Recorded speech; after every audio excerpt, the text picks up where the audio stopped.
He kissed her webbed hand as she pulled on his neck, making them both fall.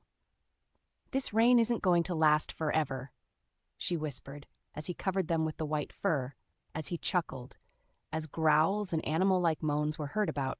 And it is said that there was a white, wild snowstorm that happened during that rain that no one dare interrupt for fear of the rage the lion would have given them if found. After the rain had slowed, they sat holding to each other, wet and hot. "What shall we do now, my queen? Anything you wish of me you may have," he whispered, almost purring to her. She put her arms further around him, and he her. It was like they were afraid to let go, afraid this would turn out to be nothing. That a dream back home in the meadow. She looked to his familiar blue eyes. "We could take my bulrush, find our own way. Let's go from here. Let's go back to..." She paused as he took his nose touching her cheek. Then he looked to her eyes with his... "Let's go home to the crystal cave, together to stay." Mashi looked to her, waiting for her approval. She whispered, "I'd like that." She looked down to herself. There were some light claw marks, her ribs bruised from the fall, and red marks on her arms and legs. They did get rather carried away, she thought to herself. A small smile came to her as she spoke out. "I think we will need some clothes first." Traveler kissed her hand again, then her arm. "I'm sorry. My love, I was rather enthralled by your beauty, your scent. It makes me wild. I shall try in the future to restrain myself." She kissed him for a moment wildly. "You're not the only one that had a part in this. Don't you dare change a thing. I liked it."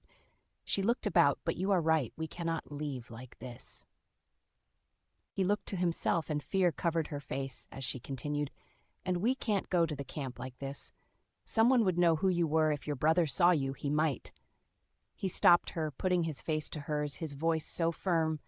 "Nothing, he will do nothing to us." She looked about some more. "I have an idea."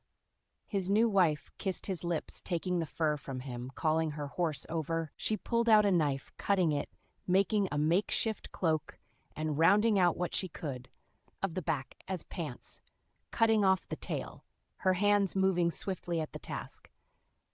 "We shall go to the airship together. William will be there. He will have supplies of clothes. We shall get some and go with him to our new home that we will have together." As he put on the pants, she looked to the hole where the tube had come from. It was leaking a blue fluid. He saw the concern on her face as he took her face in his hands. "I will be all right, honey rose." He turned, looking to the cursed prison he had been in, as he threw his metal prison into the lake, far off as he could manage. Watching it all immediately sink, he kissed the back of her neck as he climbed up behind her on her horse, patting its side, helping his wife onto the back as a prince would. She nestled into him, tears falling to her horse. He wrapped around her, taking the reins from her. "What is it, my hazel eyes?" She looked forward. "It's just, this is real, isn't it? This isn't a dream or a thought I have created in my head." His breath covered her neck, kissing her skin again. "I could have never dreamed of this in all my years. It was like a dream I was in, and now I'm awake. Let's go to our crystal kingdom." As he walked Bulrush off, leaving behind both their worlds, they both knew they had found something better together. He looked to her. "How did you manage sneaking Bulrush here?" Honey Rose smiled. The airship was full of supplies. An extra horse was easily overlooked. Mashi held to Honey Rose's side. "My love," is all he managed before kissing her neck again. They made it to the airship with no one knowing but a skyman who escorted them within hours to the area they wished to be dropped. Colt and Abira had made it back before the rain to camp, gathering the other leaders together as well as Sleipnir, Marshall, Henry, and Ben. Everyone stood about the largest tent as the rain came pouring. Alpha looked out, smelling about as the wind blew. "This rain, it smells strange. How could he smell like a wolf?" I watched him as he watched it from the door. As Colt seemed to leave him at it, speaking with the others, I went over to him a moment. I was so curious. He was different somehow, calmer. "What does it smell like?" I whispered. He looked to me. "It's not the regular, it's heavy, but my nose doesn't know whether it's a good sign or not. I smell in the wind great activities, but also death. One means good fortune in battles, but well, the other is thought of as a bad omen." I took in a deep breath. "I just smell the rain." I looked out to it as Colt called us over to the others. Alpha looked at the map of the area.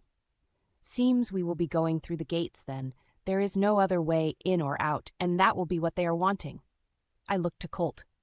Do you think they found Threepwood? Colt shook his head slightly, his hair overshadowing his eyes. I wish that was the case, but I suspect he's taunting us to come to him. Firefly agreed. Yes, and it's a test to see what we shall do to fix his algorithms, pairing them to each of us and take us out by our weaknesses. Abira seemed to be looking to the doorway of the tent as Moonracer entered. I could not find Traveler among the lions. Father Kaki shared with me that a woman came, and he was escorting her to an airship to leave, but the airships are all grounded in the rain. I've looked to tracks, and the strangest of happenings I seem to have come across in the tracks. We should go after them. Abira shook his head slightly, looking to Moonracer.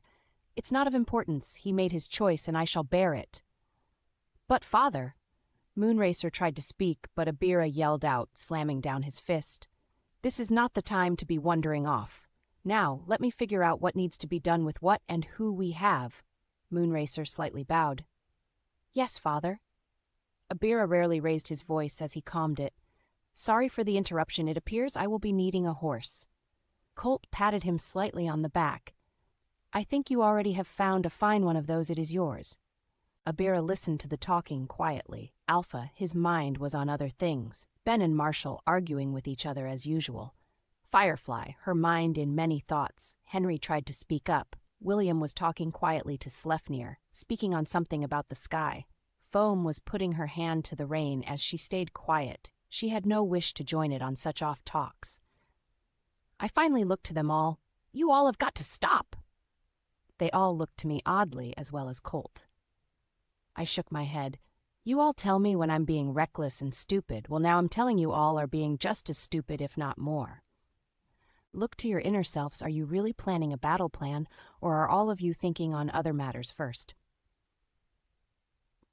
Abira, you're thinking of Traveler.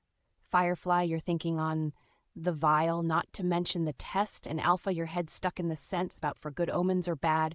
Colt, your mind is filled. The only ones here trying to talk sense into you all is me, and you won't even hear Henry out. Colt continued to look to me. She is right. Our minds are not where they should be, nor the camps. What would you suggest, Snowfeather? I looked to Henry, then spoke. That gateway is going to tell Threepwood all he needs to know about us in the way we conduct ourselves, so let's use it to our advantage. Slefnir came over with William. How Vita? I leaned into the table. By being what we are not, everyone looked to me. She's lost her mind. Alpha commented. Will you just listen? I can read every one of you. It's not that hard. You are all stuck in your ways. It will be incredibly hard, but we need to give him as little and as much as possible at the same time. Alpha stepped back. Yep, lost her little mind. Poor thing. Firefly hushed him. Continue, Vita, so I did. Don't you all see? Let's do the unexpected. Let us celebrate. He expects us to run in the rain, so let's wait till there's dust. Let's confuse him about us. All do the opposite of what your body is telling you to do. And when we get to the gates, let's give him little as possible, no emotion, no nothing, till we find him. No fights, no arguments, no talking. He more than likely thinks we will bring a few eyes before the main group or a huge array of people. So let's put it to a third to show we are prepared for more, that he can't take us out with just one go of it. And we need to hear what Henry had to say. He knows how a Harlt's mind works, and it's the closest to a Threepwood. Henry looked to me. I think you covered it for me, Vita, rather adequately. She is right. This type of actions would confuse Father, but I'm not sure. On Threed being that he is a different model, but it is at least the best we can try against him. So for about a week or so, we celebrated like the world had been anew. People were married, we feasted, but no drinks were given, games were played. Colt acting more like Alpha, conducting himself to the best of his ways of a sea person, which was rather funny to watch. Foam making her people stay from the water in dryness, the dear people getting into tussles with one another, all in theater, but very believable. More than a week came and went. More smaller plans put in place. William went off as soon as the weather was dry enough to do his part. Without him, it would have been impossible. In all this time, not one had come toward the gates from the town. The time had come to go to Aeon Villa on a off day. Just like any other, it was decided the first group would be Alpha, Colt, me, and Sleipnir, the youngest we knew. Threepwood would think Colt would lead the way, either from the top or bottom, so let Colt be at the top. But we also Abira would be thought to join his son for his protection, so leaving Abira behind was forced. Firefly had what her people needed to go through the gates, supposedly by Meal's hand. He wanted them in the city, so they to stayed behind. Foam's people would be the last. Normally, the sea people in wars were allowed the lead to do the most damage, usually finishing the work before it even needed done. So she would do this at the very end if needed. Sleipnir with his bear and few wolves would have taken the back. Normally wolves loved rushing past everyone, starting the scrap out of turn-in, so it was important to come in with caution and stay calm. Henry, well, he was all new himself. He was already his opposite, and Threepwood had seen both sides of him, so he would just have to be as between as he could be and keep to the middle. For now, we all aligned in a way that no one would have normally sent in their people. Colt looked to me on my horse and I to him. Alpha was staying by me, clenching his claws into my Curly's fur. It was time